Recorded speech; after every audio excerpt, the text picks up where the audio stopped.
Welcome to the Learning Pines YouTube. We hope this video helps. You start inside WhatsApp, open Settings now and go to Account, then Privacy. Once there, locate Screen Lock or Fingerprint Lock. This is where WhatsApp ties to your phone biometrics.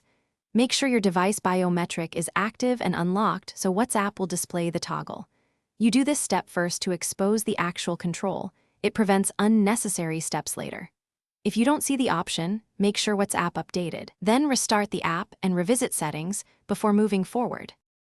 Now disable the fingerprint lock by tapping the screen lock or fingerprint lock item and switching the toggle off. You will be asked to authenticate with your registered fingerprint immediately. Provide it so WhatsApp can confirm you.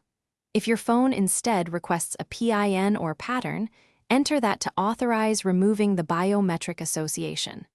Once done, the app updates its access settings. Make sure to test by exiting WhatsApp and reopening to confirm it no longer asks for a fingerprint. Finish by confirming the change.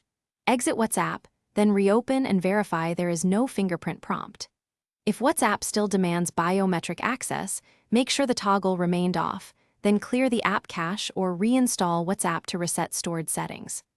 If problems persist, inspect your device's biometric settings, remove and re-register fingerprints, or temporarily disable biometrics system-wide. This ensures WhatsApp can no longer link to a stale fingerprint entry.